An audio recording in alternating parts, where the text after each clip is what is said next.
You're listening to Guitar Talk with Dave and John.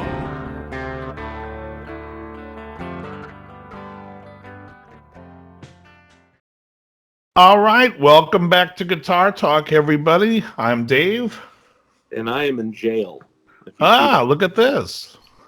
Yeah. Box. I see they've given you some lovely air conditioning in jail. That little window unit right there. Yeah, exactly. What is that behind me there? An old popped balloon. Hey, are you seeing any of the fires, like, from where you are? Can you smell the ash and all that, or not really? Not this morning, no. All right. When I landed in LA, I just came back from Atlanta. Oh, really? Which, by the way, has a handful of phenomenal guitar shops. Oh, really? Oh, yes. Which shops? Let's give them a plug. Atlanta Discount Music was okay. It's a name that you wouldn't suspect. Right. You go in there and the guy's got like one of everything in terms of like boutique amps. Oh, awesome. He had like Vintage Sound and Matchless and Bogner and Splawn, and the list goes on and on. Stuff from us, from boutique amps. Greer. I mean, it was quite spectacular. Nice. And it's the kind of shop that you'd feel good about, like wandering through and stumbling upon something cool. Right. Okay. It's not like a big curated boutique. It's a little bit like an old school mom and pop where it's, a lot of stuff stacked up on each other and whatever. Sure. He's probably got a one or two of discontinued gems sitting in a case somewhere, like. Right. Yeah. But there's a total vibe to that. Oh, yeah. Wait, have you seen Tone King has a couple of episodes where he goes to Chuck Levin's? Okay. Have you been to that music store? I have before, but it's been years. Yeah, where is that? Is that Washington State? Where is that? Washington, D.C. Oh, it's in D.C. Yeah. Oh, okay. Yeah, it's funny. He's got a lot of stuff. Obviously when Tone King goes in there, they're catering to his whim of showing him Jacksons and B.C. Rich and Dean. Just stuff I don't give a shit about. But it looks like... What's that? Fair. Yeah, and not to say that that's a bad thing. Like, I'm not trying to diss those companies. It's just, it's not my flavor. But, they look like they have a lot of other stuff. They have a lot of Gibsons. They have a lot of Strats. So I think they would probably have some interesting stuff. Just Tone King and I don't have the same taste in instruments, or, he's more like into the metal thing from the 80s. Yeah, and sure. Yeah. So, but it looked like a really cool shop. So what was the other shop in Atlanta that was nice? There's a shop called Righteous Guitars.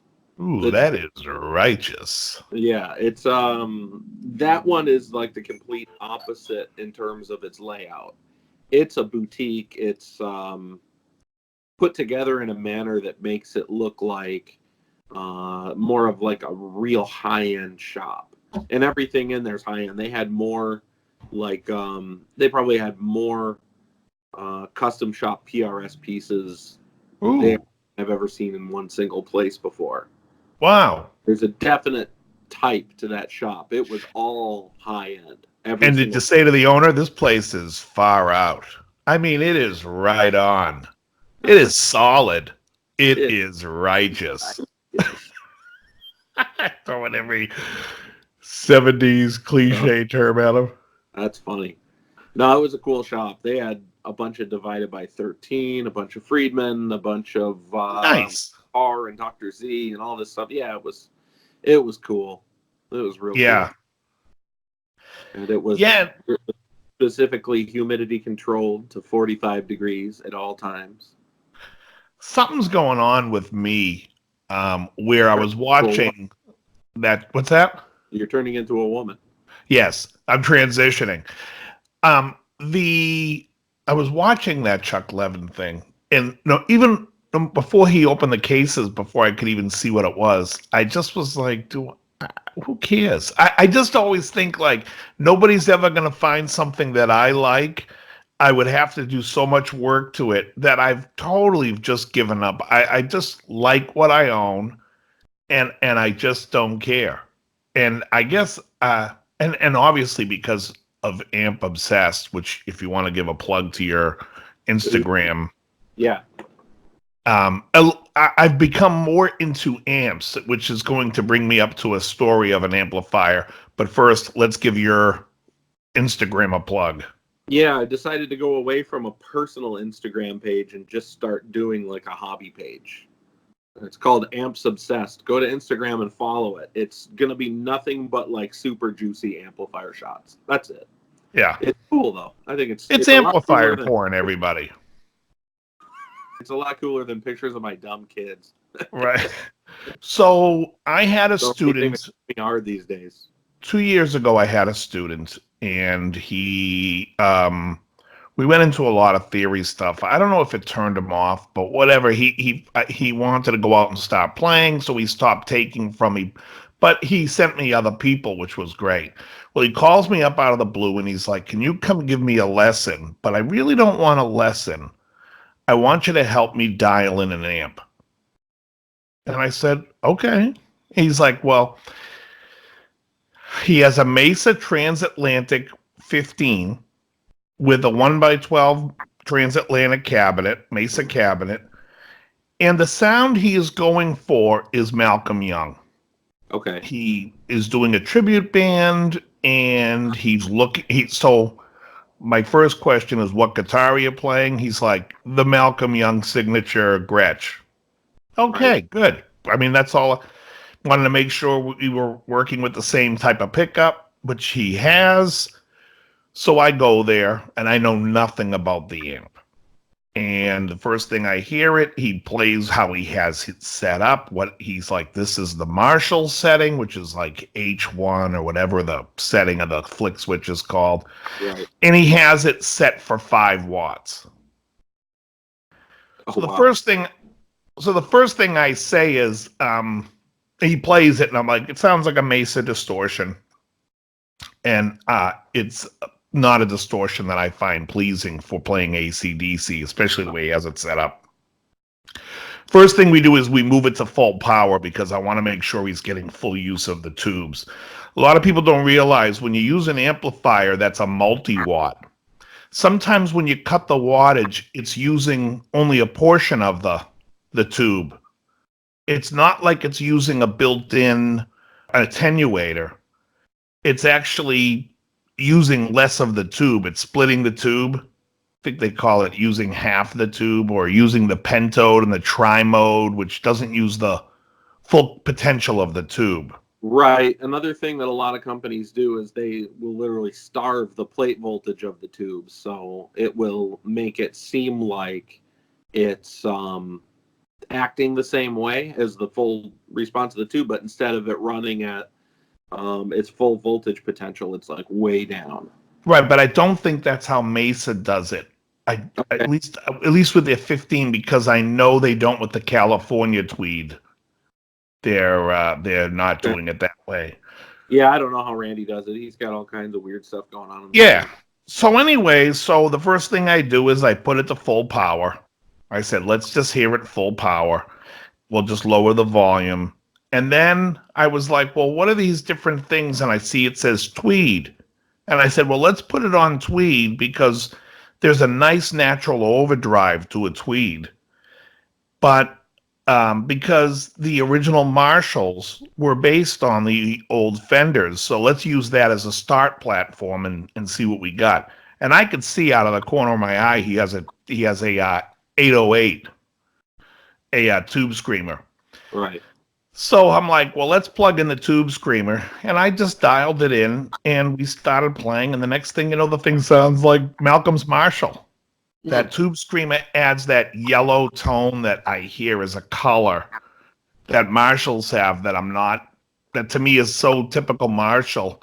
But at the end of the day, we were there for probably 45 minutes dialing in the amp. But at the end of the day, when he was starting to play all the AC/DC songs on it, it sounded just like the record.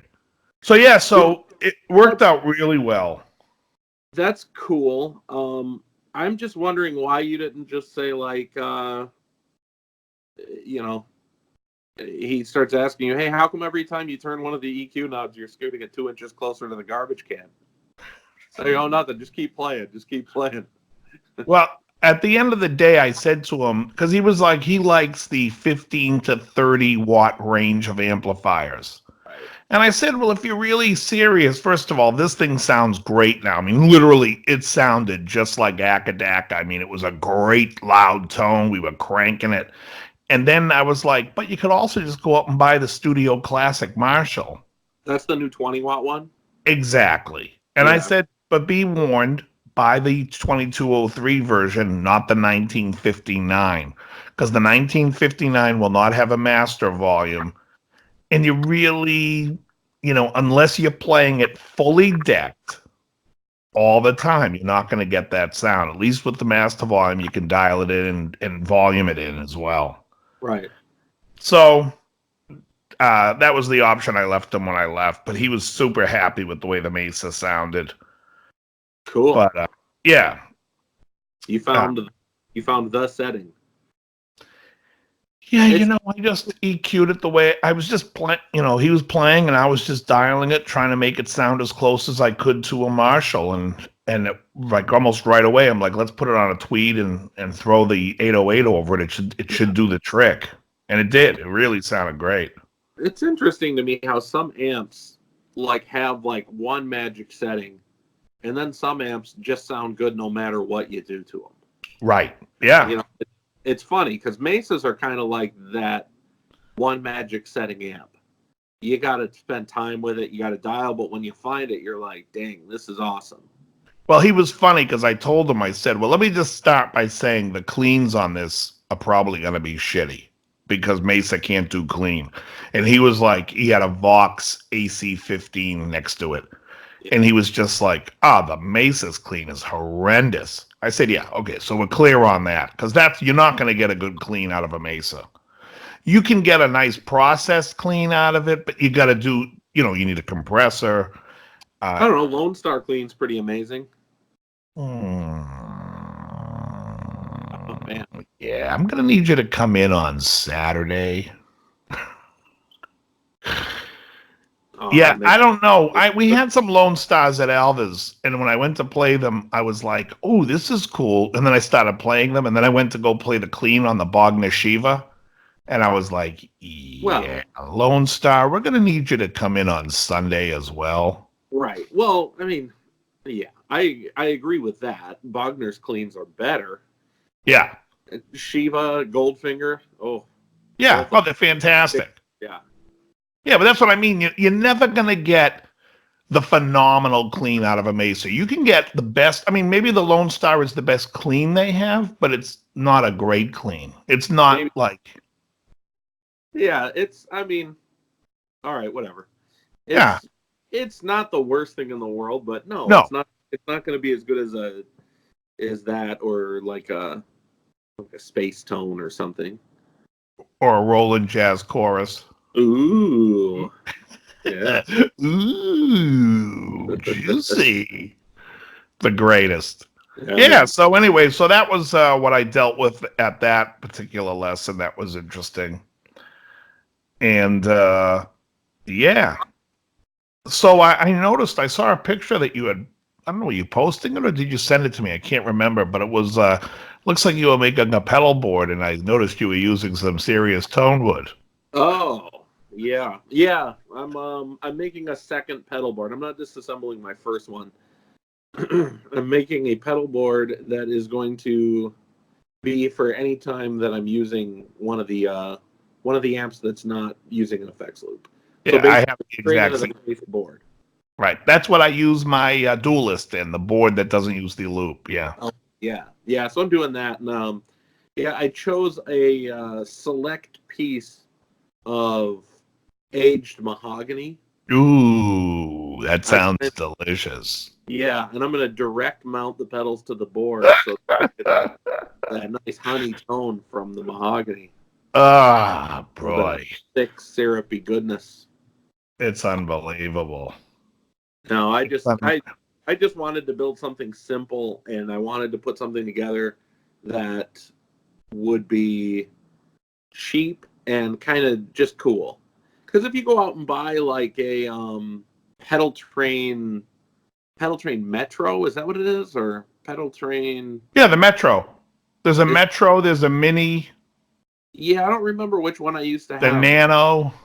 It's basically enough to put like single pedals like Oh, that's what I have. That. out like 20 inches wide, and I don't remember which model that was, but I think it's the Metro. either way, when I started thinking about it, it's like, okay, it's just like a couple of pieces of aluminum welded together. Yeah. There's no platforms, no nothing, and it's going to cost me like $79 Sure. without power supply. And so I thought, why don't I just get a board, Mm-hmm. a Yeah. solid piece of hardwood that I can put everything on? It's going to cost me like $10. And Right. the only thing I'm going to have to do to it is finish sand it and like throw a coat of lacquer or something on it. Sure. And so I did that, and I spent like a total of like $13 in materials, including like the grommeted rubber feet and everything. Oh, nice. And just put it together, and it's like, okay, well, that was cheap. Right. And, you know, hypothetically should last every bit as long as the other one. It's All just, right. you know, I mean, I figure I'm only going to use it for about 3-4 weeks before I disassemble it and move on to my next thing, right? Exactly. That's exactly right. Right, so this is a cheaper solution. But yeah, I'm almost done. I put 2 coats of tung oil on it so far. I'm gonna put it up to like 5, I think, just to Nice. fill the pores, and then Yeah. I'm gonna put on some pedals. I've got some pedals coming from MXR. Got an Echoplex and a Phase 90 coming. I've got my couple of overdrives at home that I'll use. I've got a tuner at home that I'll use. Right. Yeah, the only thing I got to figure out is whether or not I want to put a flanger on it. I'm kind of feeling like getting back into something that sounds like that Andy Summers Yeah. Electro Harmonics pedal. But as you eloquently pointed out before, it's housed in a Lincoln. So, Right. Yeah, just get a That's- Vortex. Vortex is awesome. so that's what I'm thinking. It's either going to be a Vortex or I was reading online, all kinds of people are going bananas about the Moore Electric Lady. Oh, yeah. It's a mini pedal. And it's $59. It's more, which is like, you know, but No, they're all right. everybody says it's the closest thing to the original that's out there right now. I use a Moore Re-Echo, and it's I use it as a slapback echo on my big board. Oh, it sounds fantastic. It's great. I use it for we do a song called Satisfaction Guaranteed by the Firm, and the thing sounds great. Let me just say, in the news, I see that Al Baghdadi had been killed, and also Music's dead.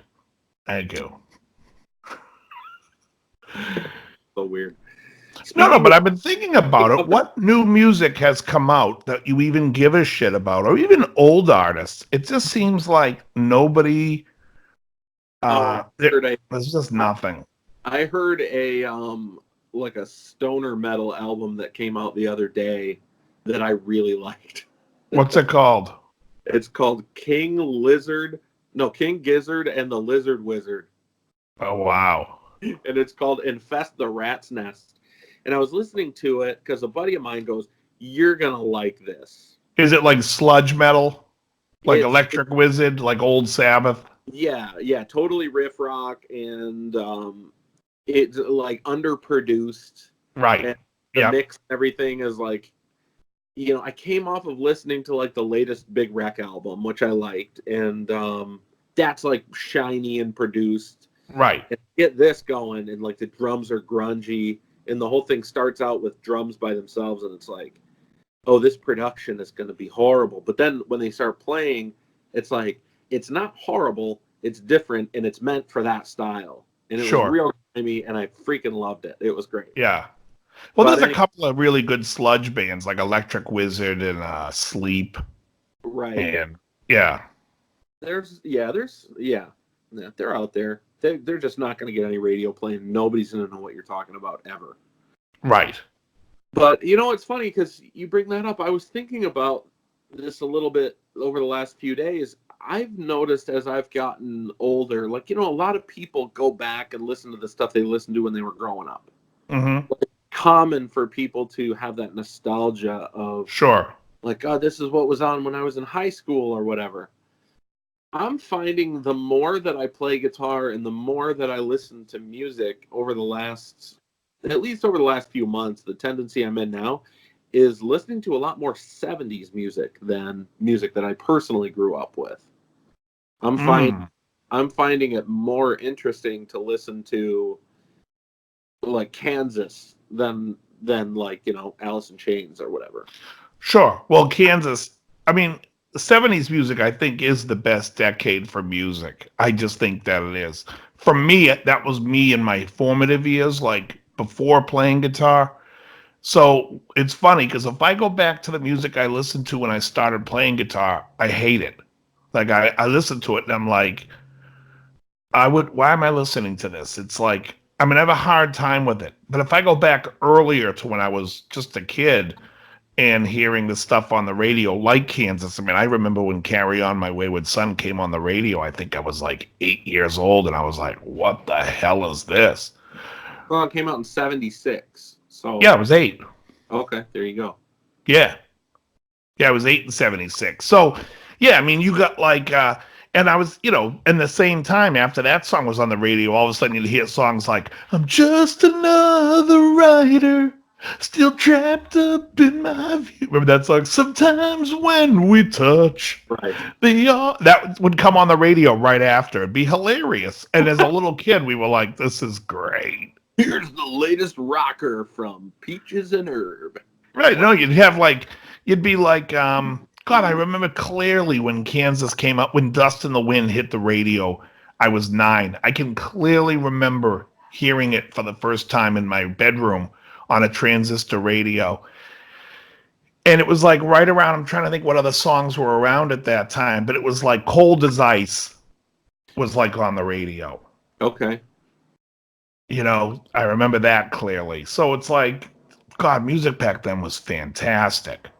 I think did radio stations back then, they must have played a larger variety, whereas today it's more segmented, maybe? I don't know. I'm asking you.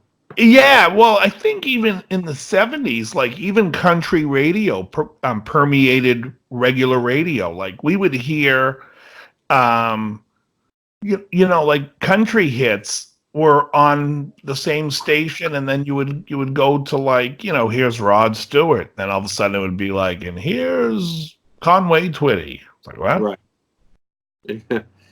Here's I'm All Out of Love, followed by Paranoid. Yeah. Yeah. No, but yeah. So no, this was like, I'll tell you who it was, we used to hear, because it was in the 70s, used to hear stuff like Seals and Crofts, and then you'd hear Charlie Pride. Or was it Charlie Rich? No, Charlie Rich. Have you happened to see the most beautiful girl that walked out on me? And then the next thing you know, you're hearing a rock song. Aerosmith comes on the radio. You're like, what? And I was a little kid. You didn't know anything. You just like, this is radio. This is what you hear. I mean, there's a lot of great stuff out there. But yeah, when I say music's dead, it's funny. Do you listen to terrestrial radio, or are you listening to satellite? Usually I'm listening to AM talk radio. Ooh, Phil Hendry. No, so Yeah, I don't listen to a lot. Radio. The thing is, like, when you were 8 years old, you got Carry On Wayward Son. My kids at 8 years old gets that Lil Nas X song. What's that song? It's like #1 in America. The riding on a horse. Right. I don't even know the words, but it's One town, one something town, one horse town. Yeah, it's like, can't nobody tell me nothing. Well, see, the Guitar Hero generation. It's just like, okay, great. This is what they get. Right. Well, the Guitar Hero generation, which was just a couple of years older than your kids, those kids growing up with Carry On as well, because they're all in the game. The games have really educated the kids on music. What's funny to me is when I remember getting into Led Zeppelin in 1981. In 1981, Zeppelin is all I'm listening to, and they literally broke up 2 years earlier or a year earlier. Right. To me, they were like an old band. And I'm listening to Zeppelin, and just to think about this, 81, I'm in 7th grade. Zeppelin started in 69. So that's 12 years. Now go back 12 years. What are we at, 2007, 12 years ago? Yeah. Feels like yesterday.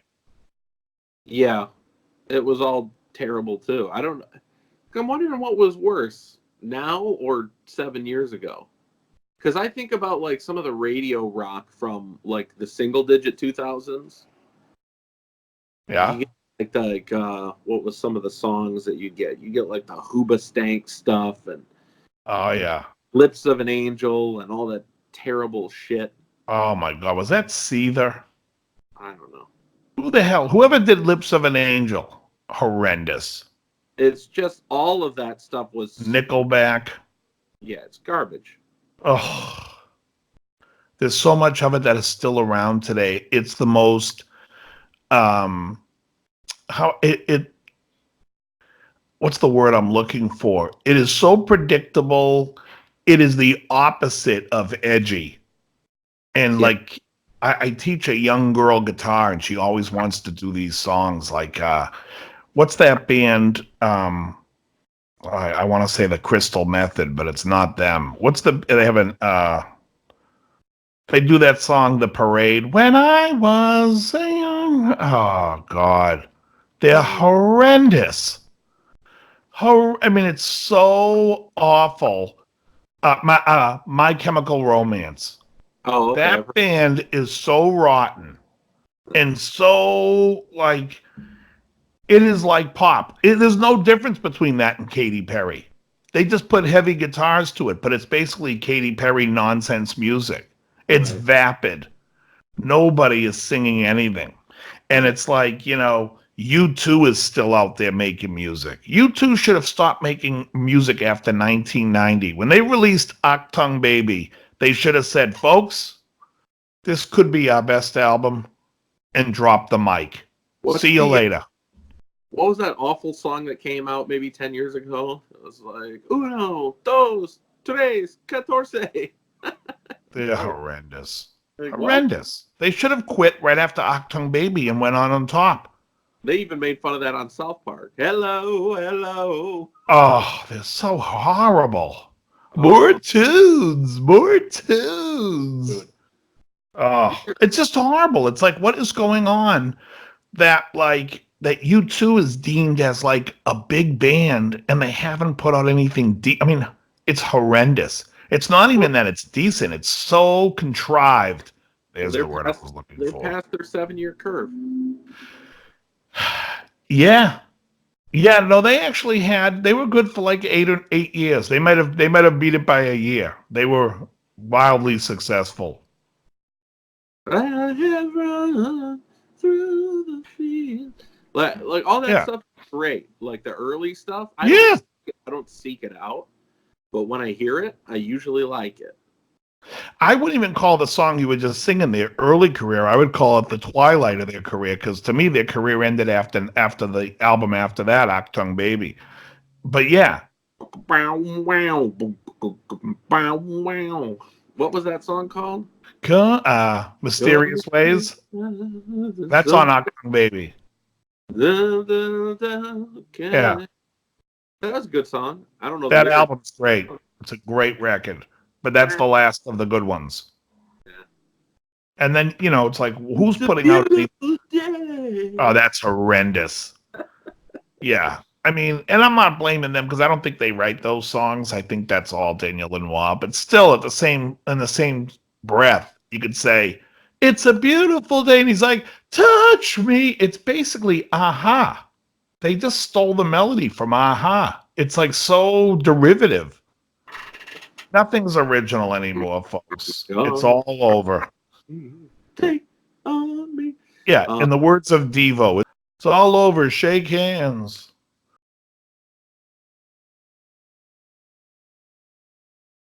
Folks, I look a little different now. I got a t-shirt on and back in this room. Sorry, we had some technical difficulties earlier.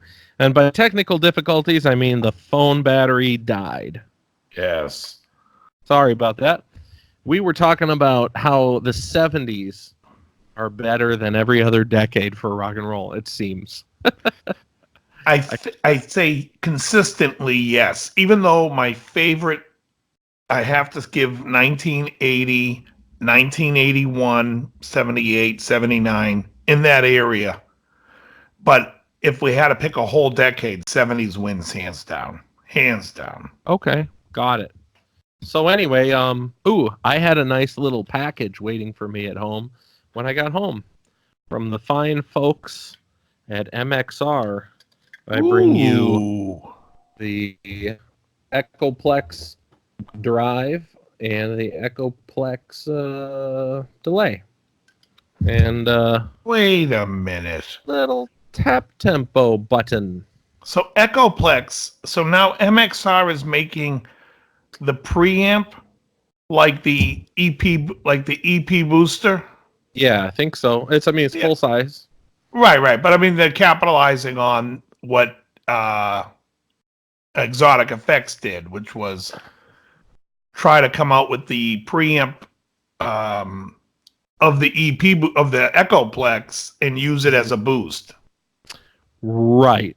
There's a lot of companies doing that. I think, judging from the name, though, MXR must have bought the naming rights or the licensing rights.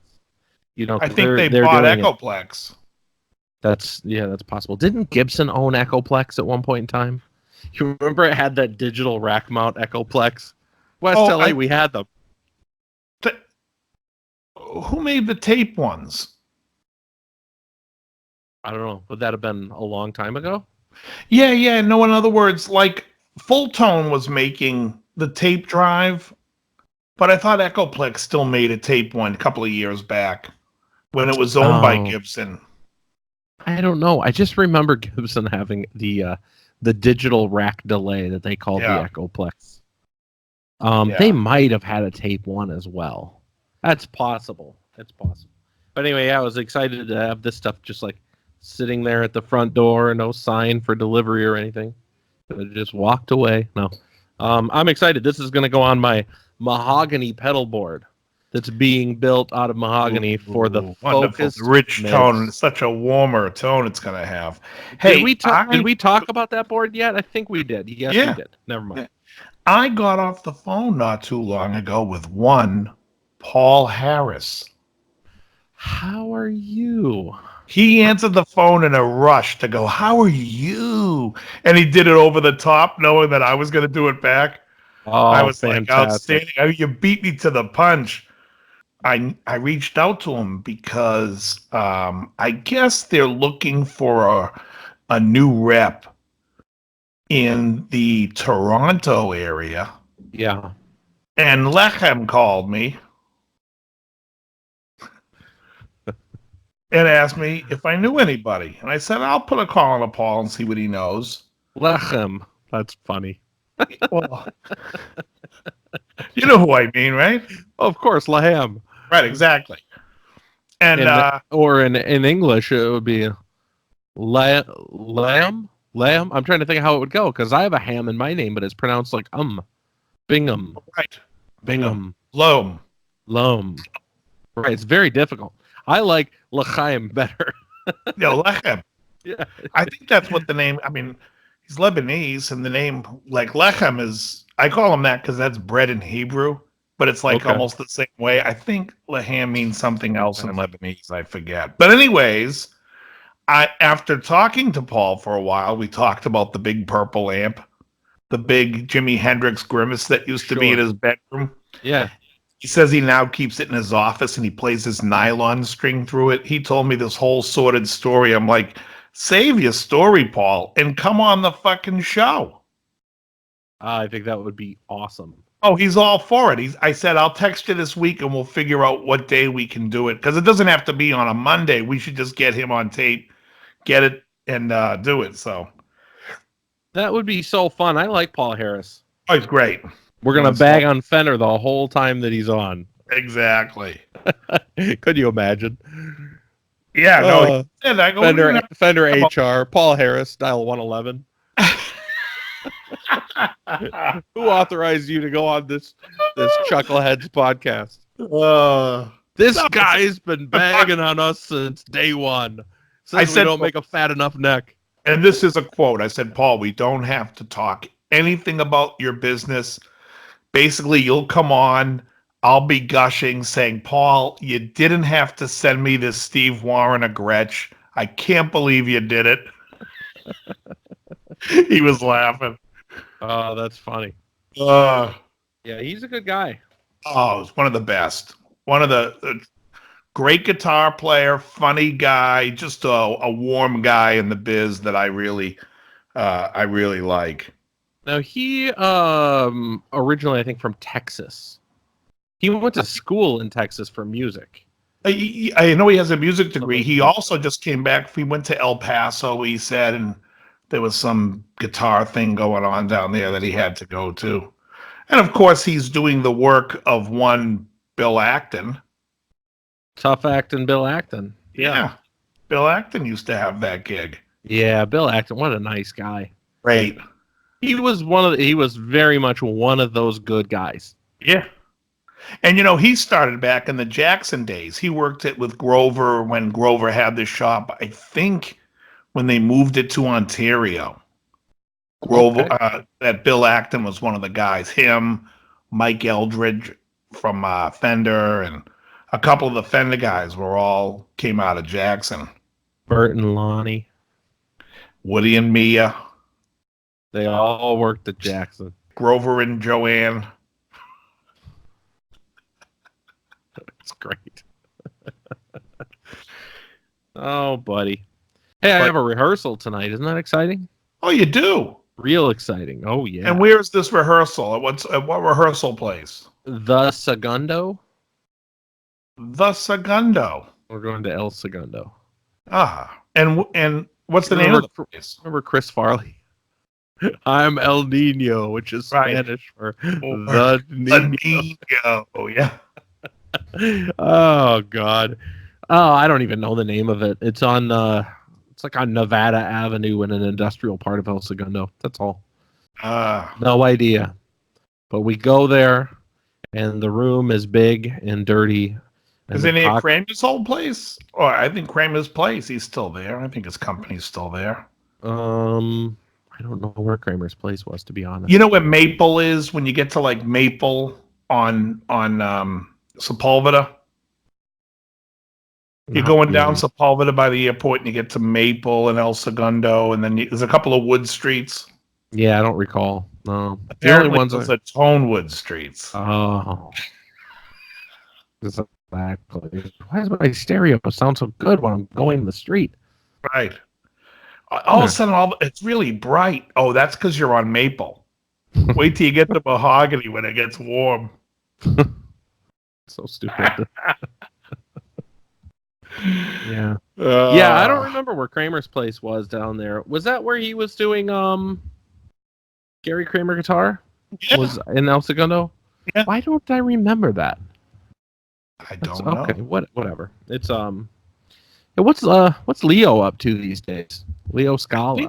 I think Leo's still building and such. He reached out to me not too long ago. We chatted. Good guy. I always like Leo. Yeah, he was nice.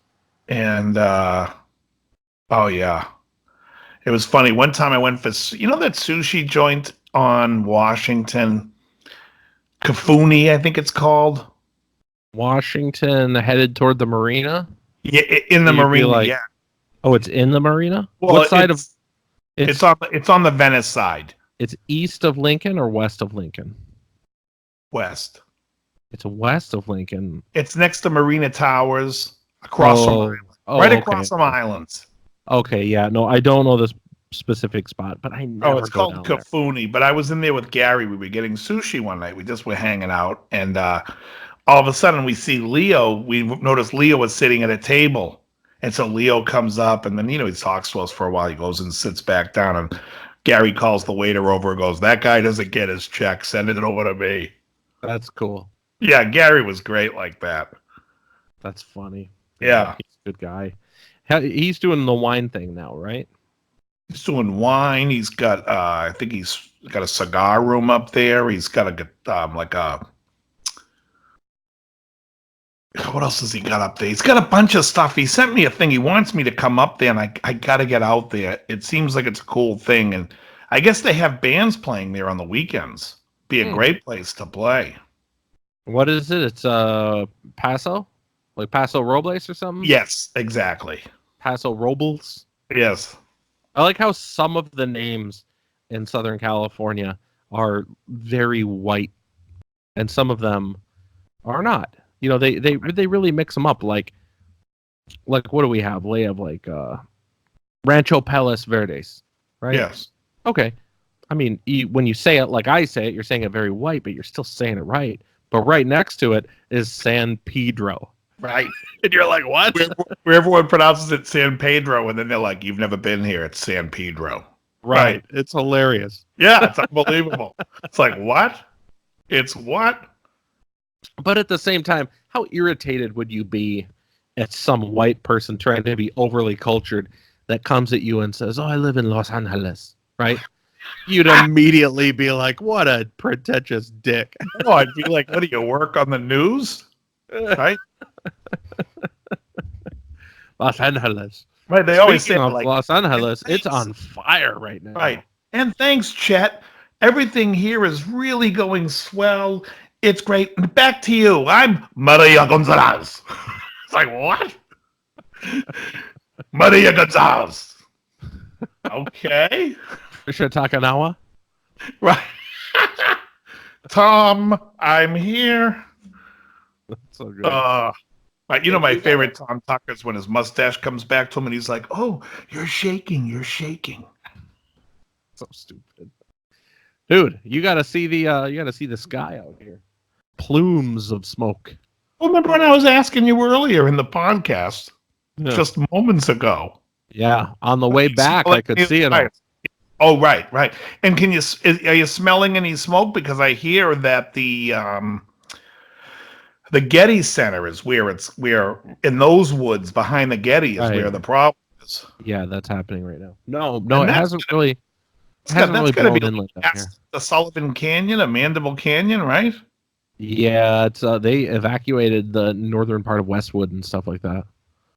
Yeah, because that's where Dawn lives. Yeah. Oh, that's true. That's true. And Robin. I was just gonna say that. Yeah. I don't know, man. It's pretty gnarly. Did you see pictures of like the 405 online? I always get that question, like just from living here. My mom will be like, is the fire near you? Up here in the UP, they ain't got no fire. Right. She doesn't really talk like that, but she is from Michigan, so. Is your mom really in the UP? No, she's close to it though. Oh, okay. What's she up in Traverse City? The Michigan Glove. She is way up there. Yeah, Traverse City. Oh, she is in Traverse City. She's like, 20 minutes outside of Traverse City. Right, okay. Yeah, but that's the area. Yeah. Charlevoix is the name of the town. And for those who don't know the UP, do you want to explain to the people who don't know Michigan? That would be the Upper Peninsula. Yes. The UP. And which if you want to go to the UP, Wisconsin, I don't know how they screwed Wisconsin out of that land. Right. I agree with that. It's ridiculous. Yeah. Yeah, we're going to have Wisconsin could have had that long take half your state. Right. Yeah, it might not have been that difficult. You know the movie The Water Boy? Yeah. I bet it was just like that scene where Coach Klein gets his green folder taken by Jerry Reed. I'm gonna have that playbook one way or another. You don't want it to get rough in here. Who do you think the best guitar basically that and the Water Boy is? Oh yeah, exactly. The guy's a monster. I wonder if Henry Wink Jerry Reed. Yeah. He's no good anymore. Well, because he died. Right.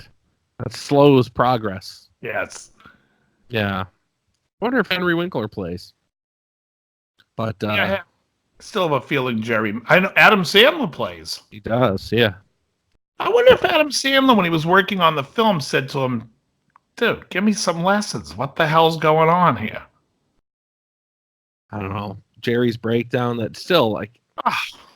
I don't know if there's anybody online who hasn't seen that video of Chet and Jerry playing Jerry's Breakdown. It's been around for a long time. Sure. But God, if you haven't seen that video clip, you gotta watch it. Chet Atkins and Jerry Reed playing Jerry's Breakdown. They're both wearing like big lapel jackets from the 70s. It's fantastic. You gotta see it if you haven't. Look it up. Yeah, I mean, Jerry's one of the... I mean, to me, he's one of the pioneers of chicken picking. The guy's good. Yeah. Ooh, speaking of chicken picking, today on my way home from the office, I was listening to Hot Wired from Brent Mason. Brent Mason, sure. Yeah, I've never actually listened to that track before. Oh, it's great. It's great. There's a great live on YouTube where he's playing it and he stops the band and he's like, sorry guys, I can't do it that fast. They're like flying. Oh, that's hilarious. Yeah, it's just ridiculous. But he is a great, great player. He's like one of the best. I think the country players, there's more of them that are great than there are in the rock community, if you will. That's probably, that's got to be true. Yeah. Got to be, because every time you hear a Nashville guitar player, they're amazing. Yeah. It's only every once in a while you hear a rock guy where you're like, whoa. Yeah, I mean, if you took like a guy like Izzy Stradlin, right? He's like, I mean, what's the other guy that I don't like that replaced him? Gilby Clark. You're going to bring up Gilby again. I have to. So Gilby hates Clark, this program. Yeah, he's the number one hater. He hits unlike the thumbs down button before anybody can get to it. If Gilby Clark, like, he is like the king of pinky rock. Like, he is, I got the look, I got a pinky, I can sit here and do the pinky extender the whole time on every song. Gang, gang, gang, gang, gang, gang. Everything sounds like Bad Leroy Brown, right? Ooh. It's like, he's the king of that pinky rock stuff. And then you take your average country guitar player and you're like, oh, he's pretty great. It is weird. It's weird that exists in this world. It's such a massive difference. It's always horrible to have to go on like a business trip or something in Nashville or in Austin. Either one of those places, when I'm like, hey, I gotta go visit guitar stores in these cities and do my thing. You go out at nighttime with like the guys from the store and have a couple drinks, have dinner, whatever. Inherently, you see live music that just crushes everything that you've heard in your own city. It's like, right. Yeah. It was like that in Austin too when I was there. Yeah, great players. Even the piano players. Like, you get a keyboard player in a rock band, it's like, do you know what you're doing? And then you get a keyboard player in a country band. The guy's ripping jazz, he's ripping blues, he's ripping everything. You're like, oh man, you asshole. Right, basically. Oh God. Road hog. All of a sudden, I turn into Mr. Magoo. Road hog. It's all of these country guys that are keeping me constantly like swapping the different amps and stuff, searching for my fulfillment of my own, like I don't even know, just self inadequacy. I just use that. That's my crutch. I'm like, oh, I'm not as good as Brent Mason because I'm not using the right amplifier. But it seems like Brent Mason, the other thing with Brent Mason is go look up every boutique builder, and Brent Mason's on their list of who uses them. Yeah. He probably has all of those products in his storage shed. So when I was looking up vintage sound amps clips, he uses a 40-watt vintage sound amp. My buddy goes and buys a little Walter. I go to this amp show. I meet the owner. Great guy, great company. Amps sound great. Oh, yeah, we make an amp for Brent Mason. I'm like, this guy's got more amps. He's like the Joe Walsh of Nashville. He is the Joe Walsh of amplifiers. because Joe just gets a different guitar every year, and he's like, "Oh yeah, I'm using this now." I was talking about that this morning in a meeting about artists and marketing and all that stuff, and it's just like, I don't know if artists sell guitars, or not guitars, but amplifiers. It's like, I don't know that they do. Like, you could, you got maybe Clapton who sells guitars. I don't know anybody else who does. You think Clapton sells guitars? I would say Steve Vai would be, because I don't know if he does. I think the Gem is the only one where you could say that guitar only exists because of Steve Vai. Right. And it sells because of Steve Vai. Right. Yeah, I don't know. I mean, have we not talked about this before? Excuse me. I feel like we've talked about this before. I've always been unsure as to like what exactly I think about it, but I feel like, to put words in your mouth, I feel like you've said before you don't think that artists really sell the instruments. No, I always think signature guitars are a non-seller. I do. In the scheme of becoming big. So it's not that artists don't sell guitars, it's just that signature models are a waste of time. Yes. I'm assuming that like some kids and whatnot, they see a guitar player they like and I want one of those one day, that sort of thing. But I don't know if it necessarily equates to their signature model. Right. Like, I know a million guitar players that look at Slash and say like, because they came up at the right time, my age group, they all thought Slash was a great player. I don't know any that want his signature model, but I know plenty that say like, I want a guitar like that. And they'd just be happy with any Les Paul. Yeah. In fact, they don't want his name on the headstock. They don't want his name anywhere near it. Because I think then they feel like they're pinned to that guy. A little bit, yeah. Yeah.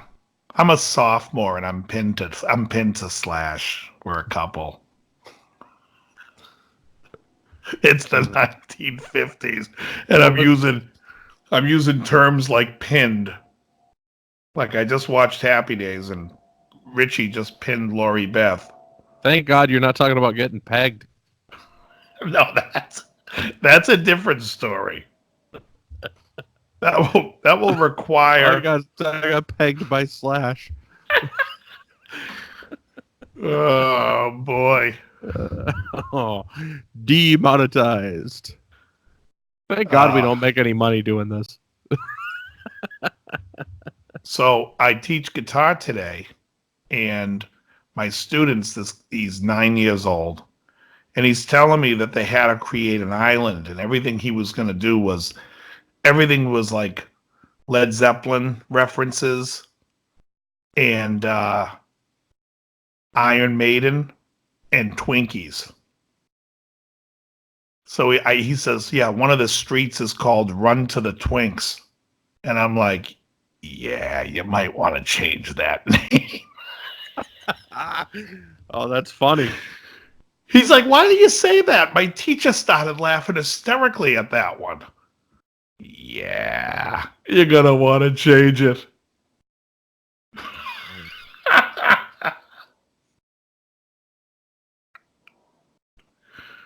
Nothing like teaching kids like inappropriate words and not giving them a background for it. So he had some Led Zeppelin references in there. Oh yeah, he's a big Zepp head. Any of them a little bit more direct, or were they all like mishmashes like that? Like run. Everything had to do with. I said to him, "Do you like Twinkies that much?" He goes, "Yeah, not really." I'm like, why did you say it? He goes, I just figured the island would be good with good music and snack cakes. Is that what he said? No, he said Twinkies. But I was going to say, if he said that, I would say this kid's he's a genius. Snack cakes was my embellishment.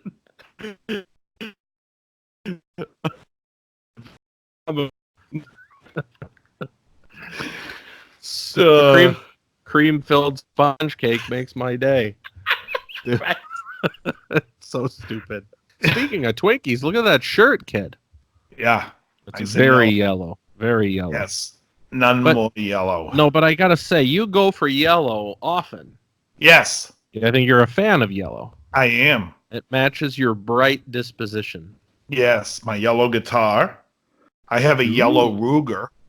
You have a yellow Glock shirt. I do. I have a yellow gun case. So tonight at the old rehearsal space, I'm excited about this. We've reorganized the room.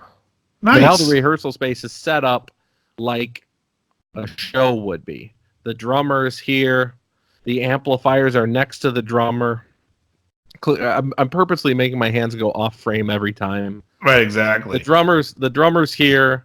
Everybody else is here. No, so the drummer's in the back. The amps are next to the drummer, and they're all facing the same direction. Bass amps, guitar amps. Then we've got the PA pointed at us, and the microphones are pointed at the PA so that there's no feedback, right? Okay. So the PA is like playing back the vocals at all of us, and we're facing the same direction. Sure. And I'm feeling like this is the way it should have been set up all along. Oh, really?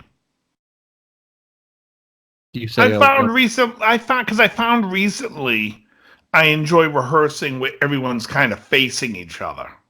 Well, that's what we normally do. This will be my first time doing it in this new setup, and that's what I'm feeling like maybe it's going to work, but I don't know. Oh, maybe. I guess what I think happens in that rehearsal setting is, first of all, everybody's too loud. Mm. There's a competition to be the loudest all the time. And it's always because the drums are just so freaking loud. Right. And so the bass player has his rig facing this way. The guitar player has a guitar amp facing the bass amp. Right. And I think somehow or another, the physics of it all, I don't know. This could be total bullshit.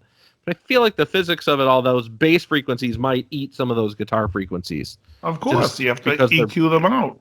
Right. So, yeah, it'll be interesting to hear it like all kind of facing the same direction. We'll see. We'll see how that goes. Yes, please. Report back. And when is the gig? This is a mid-November gig, if I'm not mistaken. Yeah, November 15th is this one. You don't get any more mid than that. It's exciting because one of our local friends has decided to make it her husband's birthday party. So we've got like a built-in. Somebody's imposing themselves on you. Yeah, we've got a built-in audience of at least 50 now, which is right. Which is awesome. You know, you like that. So, are you advertising the show? Not yet. When you advertise it, make sure you advertise there's free cake. I heard there was going to be punch and pie. The free cake will lure them in. Now, this is Los Angeles, so there will be free tacos and cerveza. How cool is that? This woman that's doing this thing for her husband is catering a taco guy. Oh, that's great. Yeah, so it'll be cool. There's definitely going to be cervezas, but yeah, there's also going to be a taco guy, so it's kind of rad. Should I get a few boxes of Twinkies and throw them next to the tacos? I think so. Let me ask you a question, folks, and I know this is going to go sideways from the show, but yeah, because that's not already happening. Yeah, you used to have a 1911. Right. What was it? It was a Springfield Arms fully loaded. Nice one. Springfield fully loaded. Oh, okay. So it was a 5-inch barrel. It was the big one, the GI model. Yeah. Yeah. Nice. Had the Cocobolo grips. Ooh, Cocobolo, for those that don't know, is called Mexican rosewood. It's very, very nice. Tritium night sights. Chambered in 45? It was, 45. Yeah, nice. That gun was fantastic. I know I never talked about it. I remember when you had it. I remember when you said you were going to sell it. It was really fun to shoot. Really fun to shoot. The only problem is just 45 is so expensive. Like here in LA, like a great deal on a box of 50, like a smoking deal, is still like $22. Oh, that's more expensive than here. Yeah, I mean, I can get like a box of 59 for like $10, $11. Yes. Sometimes even less than 10. I think I bought them for.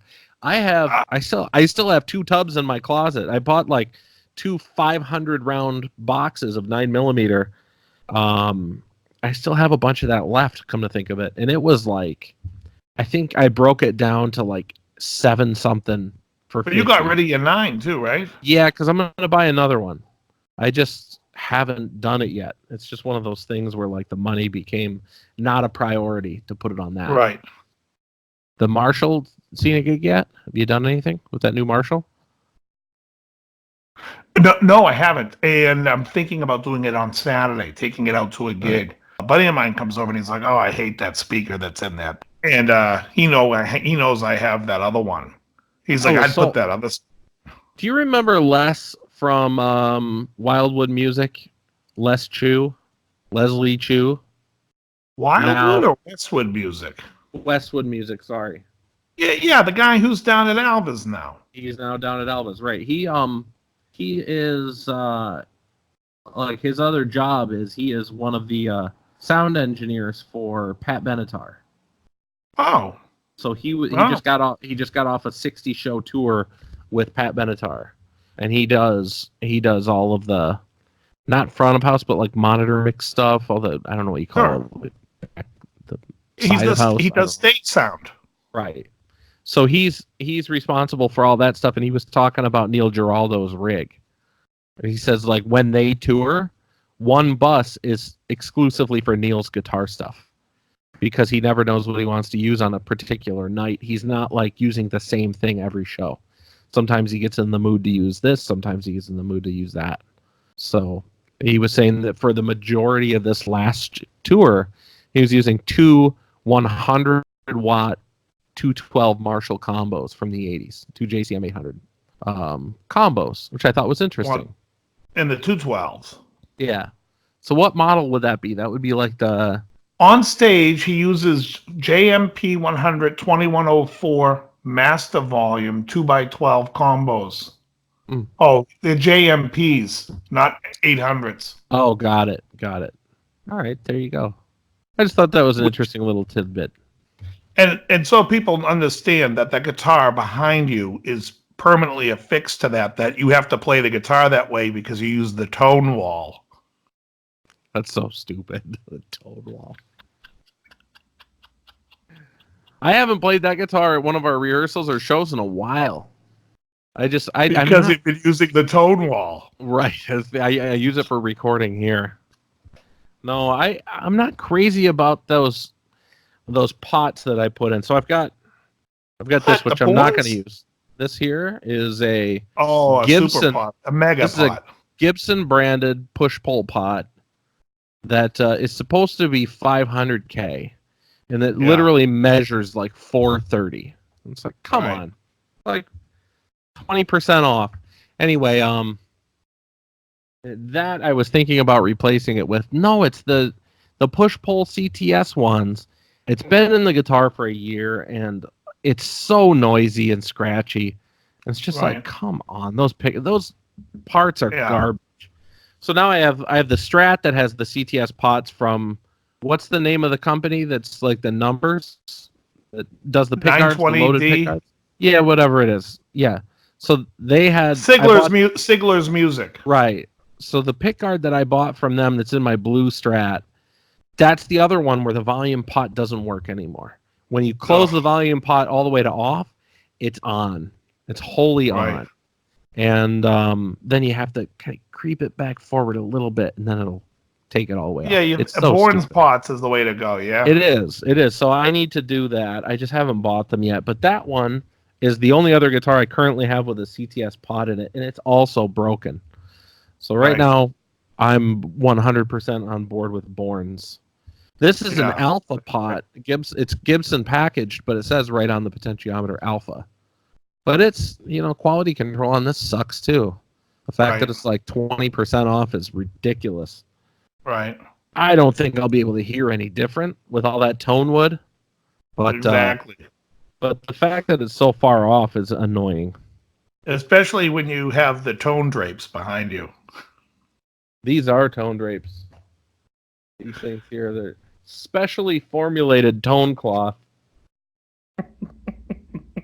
They filter out everything above like 7,800K. And you don't have to be in the same room when you're at a gig. People come up to you and say, "How come this thing sounds so good when you're at a show?" Because at home I have tone drapes hanging up in my bedroom. Doesn't make any sense at all. I love it. All right, John, I gotta fly because it's Monday Night Football, and I gotta get the hell out of here. Who's playing tonight? Pittsburgh, Miami.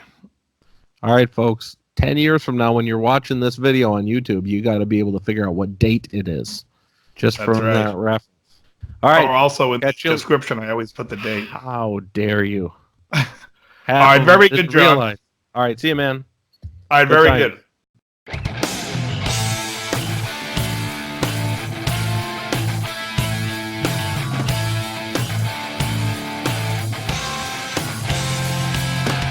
You're listening to Guitar Talk with Dave and John.